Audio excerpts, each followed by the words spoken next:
सुनो महीपति मुकुट मणि तुम सम धन्य न को। राम लखन जिनके तन विश्व विभीषण दो।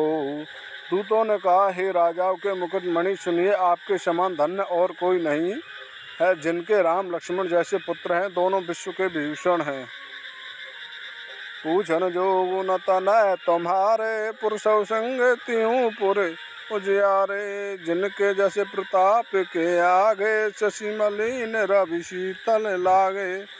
आपके पुत्र पूछने योग्य नहीं है। वे पुरुष सिंह तीनों लोगों के प्रकाश स्वरूप हैं। जिनके यश के आगे चंद्रमा मलिन और प्रताप के आगे सूर्य शीतल लगता है। तन कह कही नाथ किम चीने, देख रवि की दीप कर लीने। सिय स्वयंवर भूपे अनेका, समित सुबट एक ते एका। हे नाथ, उनके लिए आप कहते हैं कि उन्हें कैसे पहचाना? क्या सूर्य को हाथ में दीपक लेकर देखा जाता है? सीता जी के स्वयंवर में अनेकों राजा और एक से एक बढ़कर योद्धा एकत्रित हुए थे।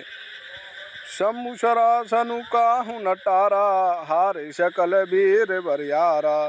तीनों लोक मह जय बटमानी, सबके सकत समुधनु भानी।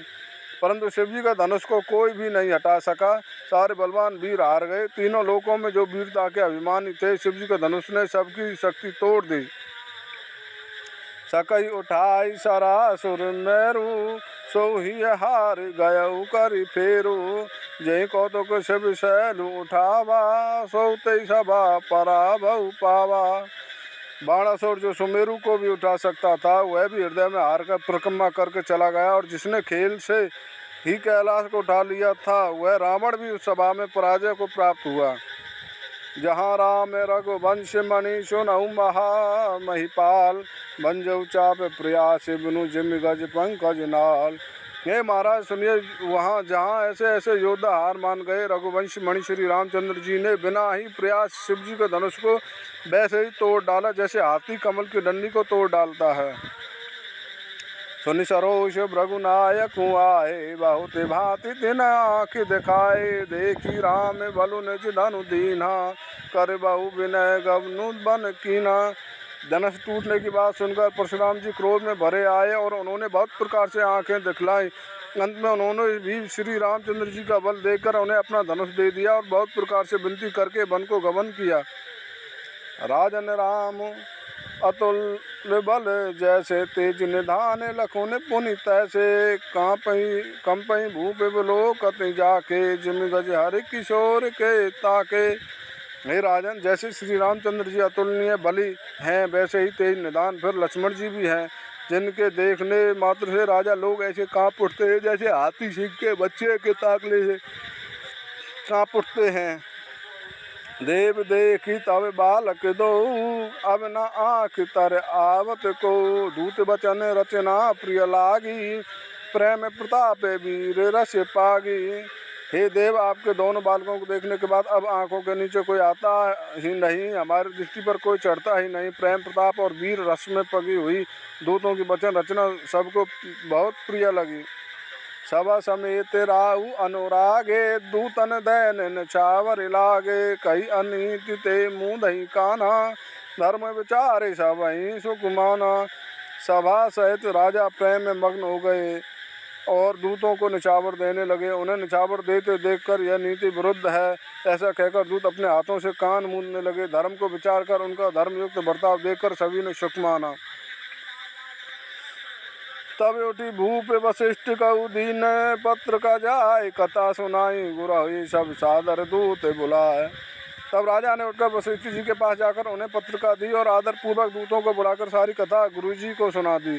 सुनी बोले, गोरे अति सुख पाई, पुण्य पुरुष कहु मही सुख छाई। जमि सरता सागर महु जाहि, जद पिताई काम नाही। सब समाचार सुनकर और अत्यंत सुख पाकर गुरु बोले, पुण्यात्मा पुरुष के लिए पृथ्वी सुखों से छाई हुई है। जैसे नदियां समुद्र में जाती हैं, यद्यपि शब्द को नदी की कामना नहीं होती। संपत्ति भी नहीं बुलाए, धर्मशील पही जाय शुभाय। तुम्हें गुरु विप्र धैनु सुर, से भी तसी पुनीत कौशल्या देवी। वैसे ही सुख और संपत्ति बिना ही बुलाए स्वाभाविक ही धर्मात्मा पुरुष के पास जाती है। तुम जैसे गुरु ब्राह्मण गाय और देवता की सेवा करने वाले हो, वैसी पवित्र कौशल्या देवी भी हैं। सुकृति तुम्हें समान जग माही, भयउ न है को हो न नाही। तुम ते अधिक पुण्य बण काके, राजन राम सर से सुत जाके। तुम्हारे समान पुण्यात्मा जगत में ना कोई हुआ, ना है और ना होने का ही है। हे राजन, तुमसे अधिक पुण्य और विकास किसका होगा, जिसके राम सरी के पुत्र हैं। वीर विनीत धर्म व्रत धारी, गुण सागर बर बालक चारी। तुम कहूँ सर्व काल कल्याणा, सजहु बरात बजाई निशाना। और जिसके चारों बालक वीर विनम्र, धर्म का व्रत धारण करने वाले और गुणों के सुंदर संबंध हैं, तुम्हारे लिए सभी कालों में कल्याण है। अतः डंका बजवाकर बड़ा सजाओ, चलो बेगी सुन गुरु बचन, भले नाथ शुरु नाय। भूपति गबने भवन तब दूत ही वासुदेवाय। और जल्दी चलो, गुरु जी कैसे वचन सुनकर हे नाथ बहुत अच्छा कहकर और सिर नवाकर तथा दूतों को डेरा दिलवाकर राजा महल में गए। राजा सबुरनि बास बुलाई, जनक पत्र का बाच सुनाई। सुनि संदेश सकल हर्षानी, अपर कथा सब भूपे बखानी। राजा ने सारे रनिवास को बुलाकर जनक जी की पत्र का बाँच कर सुनाई। समाचार सुनकर सब रानी हर्ष से भर गई। राजा ने फिर दूसरी सब बातों का जो दूतों के मुख से सुनी थी वर्णन किया। प्रेम प्रफुल्लित राजहि रानी, मनहु सखी सुनि बारद वाणी। मुदत आशीष दे और नारी, अति आनंद में मगन में तारी। प्रेम में प्रफुल्लित हुई रानियाँ ऐसी सुशोभित हो रही हैं जैसे मोरनी बादलों की गरज सुनकर प्रफुल्लित होती है। बड़ी बूढ़ी अथवा गुरुओं की स्त्रियाँ प्रसन्न होकर आशीर्वाद दे रही हैं। माताएं अत्यंत आनंद में मग्न हैं। लेहि परस परे अति प्रिय पाती, हृदय लगाए जुड़ावई छाती। राम लखन के कीरति करनी, बारही बार भूपे बर बरनी। उस अत्यंत प्रिय पत्रिका को आपस में लेकर सब हृदय से लगाकर छाती शीतल करती हैं। राजा श्रेष्ठ दशरथ जी ने श्री राम लक्ष्मण की कीर्ति और करनी का बारंबार वर्णन किया। मुनि प्रसाद कहीं द्वार सिधाए, रानहि तब महिदेव बुलाए। दिए दान आनंद समेता, चले बेप्र बड़े आशित देता। यह सब मुनि की कृपा है, ऐसा कहकर वे बाहर चले आए। तब रानियों ने ब्राह्मणों को बुलाया और आनंद सहित उन्हें दान दिए। श्रेष्ठ ब्राह्मण आशीर्वाद देते हुए चले। जा चकलिए हकार दीनन छावर कोटि विधि, चिरुजीवत बहु सुत चारु चक्रवर्ती दशरथ है। फिर भिक्षुकों को बुलाकर करोड़ों प्रकार के निछावरों उनको दी। चक्रवर्ती महाराज दशरथ के चार पुत्र चिरंजीवी हों। कहते चले पहरे पटनाना, हर्षि गने अने गए गए निशाना। समाचार सब लोग अने पाए, लागे घर घर होने बधाए। यूँ कहते हुए वे अनेक प्रकार के सुंदर वस्त्र पहन कर चले। आनंदित होकर नगाड़े वालों ने बड़े जोर से नगाड़ों पर चोट लगाई। सब लोगों ने जब यह समाचार पाया तब घर घर बधावे होने लगे। भुवन चारि दशे भराउ छाऊ, जनक सुता रघुवीर विभाऊ। सुनि सब कथा लोग अनुरागे, मग ग्रह अगली सवारन लागे। 14 लोकों में उत्साह भर गया कि जानकी जी और श्री रघुनाथ जी का विवाह होगा। ये सब समाचार पाकर लोग प्रेम मग्न हो गए और रास्ते घर तथा गलियां सजाने लगे। जत पिया भद्र सदेव सुहावनी, रामपुरी मंगल में पावनी। तदपि प्रीत के प्रीत सुहाई, मंगल रचना रची बनाई। यद्यपि अयोध्या सदा सुहावनी है क्योंकि वह श्री राम जी की मंगल में पवित्र पुरी है, तथापि प्रीति पर प्रीति होने से वह सुंदर मंगल रचना से सजाई गई। ध्वज पताके पट चामर चारु, धावा पर में विचित्र बजारू। कनक कलश तोरण मन जाला, हरद दूब दधि अक्षत माला। ध्वजा पताका पर्दे और सुंदर चवरों से सारा बाजा बहुत ही अनूठा छाया हुआ है। सोने के कलश तोरण, बड़ियों की झालरें हल्दी दूब दही अक्षत और मालाओं से मंगल में निज निज भवन लोग हैं रचे बनाए। बीती सींची चतुर सम चौके चारु पुराए। लोगों ने अपने अपने घरों को सजाकर मंगल में बना लिया। गलियों को चतुर्सम से सींचा और द्वारों पर सुंदर चौक पुराए। चंदन केसर कस्तूरी और कपूर से बने हुए एक सुगंधित द्रव्य को चतुर्सम कहते हैं। जय तय जूथे जूथे मिली भामिनी, सजे नव सप्त सकल दुति दामिनी। विदु बंदनी मृग सावक लोचनी, निज स्वरूप रतिमान विमोचनी। बिजली की सी कांति वाली चंद्रमुखी हरण के बच्चे के से नेत्र वाली और अपने सुंदर रूप से कामदेव की स्त्री रति के अभिमान को छुड़ाने वाली सुहागिनी स्त्रियां सभी 16 श्रृंगार सजकर जहाँ तहाँ झुंड की झुंड मिलकर गावे मंगल मंजुल बानी सुनई कल रवि कल कंठ लजानी भूप भवन किम जाई बखाना विश्व विमोहन रचो बिताना। मनोहर वाणी से मंगल गीत गा रही हैं, जिनके सुंदर स्वर को सुनकर कोयलें भी लजा जाती हैं। राजमहल का वर्णन कैसे किया जाए, जहाँ विश्व को विमोहित करने वाला मंडप बनाया गया। मंगल द्रव्य मनोहर नाना राजत बाजत विपुल निशाना। कतहु बिरद बंदी उच्च रहें कतहु वेद धुनि भूषर करहीं। अनेकों प्रकार के मनोहर मांगलिक पदार्थ शोभित हो रहे हैं और बहुत से नगाड़े बज रहे हैं। कहीं भाट विरोधावली कुल कीर्ति का उच्चारण कर रहे हैं और कहीं ब्राह्मण वेद ध्वनि कर रहे हैं। गा वही सुंदरी मंगल गीता लैल नामु रामु अरु सीता। बहुत ओछाहु भवनु अति थोड़ा मानहु मग चला चहु उरा। सुंदर सुंदरी स्त्रियां श्री राम जी और सीता जी का नाम ले लेकर मंगल गीत गा रही हैं। उत्साह बहुत है और महल अत्यंत छोटा है। मानो वह उत्साह आनंद चारों ओर मट चला। शोभा दशरथ भवन कई गो कवि वर्ण न पार। जहाँ सकल सुर शीश मनि राम लीन अवतार। दशरथ के महल की शोभा का वर्णन कौन कवि कर सकता है, जहाँ समस्त देवताओं के शिरोमणि रामचंद्र जी ने अवतार लिया है। भूपे बराते पुनि लिए बुलाई है गए चंदन साजहु जाई। चले वेग रघुवीर बराता सुनत पुलक पूरे दो भ्राता। फिर राजा ने भरत जी को बुला लिया और कहा कि जाकर घोड़े हाथी और रथ सजाओ, जल्दी रामचंद्र जी की बारात में चलो। ये सुनते ही दोनों भाई भरत जी और शत्रुघ्न जी आनंद बस पुलक से भर गए। भरत सकल साहिनी बुलाए आय सुदीन मुदत उठी धाये। रचि रुचि जीन तो रग जिये साजे बरन बरन बर बाजी विराजे। भरत जी ने सब साहिनी घोड़साल के अध्यक्ष बुलाए और उन्हें घोड़ों को सजाने की आज्ञा दी। वे प्रसन्न होकर उठ दौड़े। उन्होंने रुचि के साथ जटायुग जी ने कसकर घोड़े सजाए। रंग रंग के उत्तम घोड़े शोभित हो गए।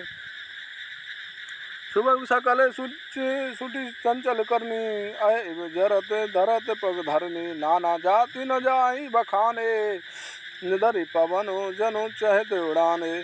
सब घोड़े बड़े ही सुंदर और चंचल करनी चाल के हैं। वे धरती पर ऐसे पैर रखते हैं जैसे जलते हुए लोहे पर रखते हों। अनेकों जाति के घोड़े हैं जिनका वर्णन नहीं हो सकता। ऐसी तेज चाल के हैं मानो हवा का निरादर करके उड़ना चाहते हैं। तने सब छायल भय अशिवारा भरत ऋष राज कुमारा। सब सुंदर सब भूषण धारी कर सर चाप तून कट भारी। उन सब घोड़ों पर भरत जी के समान अवस्था वाले सब छैल छबीले राजकुमार सवार हुए। वे सभी सुंदर हैं और सब आभूषण धारण किए हुए हैं। उनके हाथों में बाण और धनुष हैं तथा कमर में भारी तरकस बंधे हैं। चरे छबीले शैल सब सूर सुजान नवीन। जोग पद चर यश भार प्रतिजय यशि कला प्रवीण। सभी चुने हुए छबीले छैल सूरवीर चतुर और नवयुवक हैं। प्रत्येक सवार के साथ 2 पैदल सिपाही हैं जो तलवार चलाने कला में बड़े निपुण हैं। बांधे ब्रद बीन रनगाड़े न कशि भय पुर बाहिर टाड़े। फिर ही चतुर तुरग गति नाना हर सही सुनी पवन पनव निशाना। सूता का बाना धारण किए हुए रणधीर वीर सब निकल कर नगर के बाहर आ खड़े हुए। वे चतुर अपने घोड़ों को तरह तरह की चालों से फिर रहे हैं और भेरी तथा नगाड़ों की आवाज़ सुनकर प्रसन्न हो रहे हैं। रथ सारथी विचित्र बनाए ध्वज पताके मुनि भूषण लाए। चवर चारु किंकिनी धुनि करहीं भानु जान शोभा अपहरहीं। सारथियों ने ध्वजा पताका मणि और आभूषणों को लगाकर रथों को बहुत विलक्षण बना दिया। उसमें सुंदर चवर लगे हैं और घंटियां सुंदर शब्द कर रही हैं। वे रथ इतने सुंदर मानो सूर्य के रथ की शोभा को छीन लेते हैं। साव करने अगणित है होते ते रथन सारथि जोते। सुंदर सकल अलंकृत सोहे जिन्हें बिलोकत मुनि मन मोहे। अगणित श्यामवर्ण घोड़े थे, उनको सारथियों ने उन रथों में जोत दिया जो सभी देखने में सुंदर और गहनों से सजाए हुए शोभित हैं और जिन्हें देखकर मुनियों के मन विमोहित हो जाते हैं। जे जल चलहि थलहि कि नाही टाप न बूढ़े बेग अधिकाही। अस्त्र शस्त्र सब साज बनाई रति सारथन लिए बुलाई। जो जल पर भी जमीन की तरह ही चलते हैं। वेग की अधिकता से उनकी टाप पानी में नहीं डूबती है। अस्त्र शस्त्र और सब साज सजाकर सारथियों ने रथियों को बुला लिया। चढ़ी चढ़ी रथ बाहिर न कर लागी जो रथ बरात हो तो सगुन सौंदर्य सब जो जय कारत जात। रथों पर चढ़ चढ़ कर बारात नगर के बाहर जुटने लगे। जो जिस काम के लिए जाता है सभी को सुंदर सगुन होते हैं। कलित करी बरहिने परियम्बारे कहीं न जाय जय भांति संवारे। चले मत गज घंटे बिराजी मनहु सुभग सावन घन राजी। श्रेष्ठ हाथियों पर सुंदर अंबारियां पड़ी हैं। वे जिस प्रकार सजाई गई हैं सो कहा नहीं जा सकता। मत वाले हाथी घंटों से सुशोभित होकर घंटे बजाते हुए चले मानो सावन के सुंदर बादलों के समूह गरते हों जा रहे हों। बहाने अपने अनेक विधाना सेविका शोभागे सुखा सन जाना। तन चढ़ी चले वे प्रवर वृंदा जनु तनु धरे सकल श्रुति चंदा। सुंदर पालकियां सुख से बैठने योग्य तामजान जो कुर्सी नुमा होते हैं और रथ आदि और भी अनेकों प्रकार की सवारियां हैं। उन पर श्रेष्ठ ब्राह्मणों के समूह चढ़कर चले मानो सब वेदों के छंद ही शरीर धारण किए हुए हों। मागध सूत बंदे गुण गायक चले जान चढ़े जो जय लायक। बेसरे ऊँटे पर सब बहु जाति चले वस्तु भरी अगणित भांति।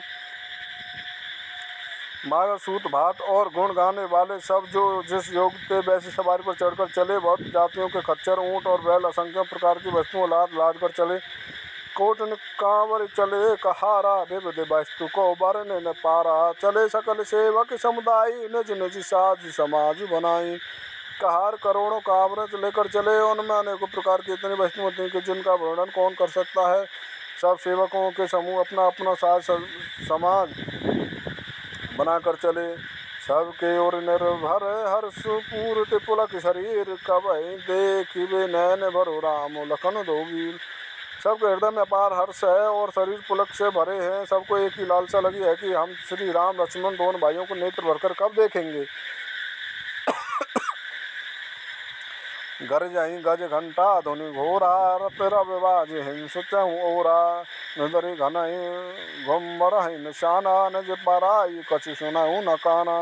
हाथी गरज रहे हैं उनके घंटों की भीषण ध्वनि हो रही है। चारों ओर रथों की गड़गड़ाहट और घोड़ों की हिननाट हो रही है। बादलों का निरादर करते हुए नगाड़े घोर शब्द कर रहे। किसी को अपनी पराई कोई बात कानों से सुनाई नहीं देती। महावीर भूपति के द्वारे रज होई जाई पसान पवारे। चढ़ी अटार न देखई नारे लिए आरती मंगल थारी।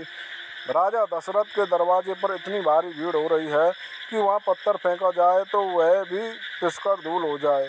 अटारियों पर चढ़ी स्त्रियाँ मंगल थालों में आरती लिए देख रही हैं। गावहीं गीत मनोहर नाना अति आनंदो न जाई बखाना। तब सुमंत्र दुई चंदन साजे जो रवि ही नंदक बाजी। और नाना प्रकार के मनोहर गीत गा रही हैं। उनके अत्यंत आनंद का बखान नहीं हो सकता। तब सुमंत्र जी ने दो रथ सजाकर उनमें सूर्य के घोड़ों को भी मात करने वाले घोड़े जो थे। दो रथ रुचिर भूप पही आने नहीं सारा दे पही जाए बखाने। राज समाजू एक रथ साजा दूसरे तेज पुंज अति भ्राजा। दोनों सुंदर रथ वे राजा दशरथ के पास ले आए जिनकी सुंदरता का वर्णन सरस्वती से भी नहीं हो सकता। एक रथ पर राजसी सामान सजाया गया और दूसरा जो तेज का पुंज और अत्यंत शोभमान था।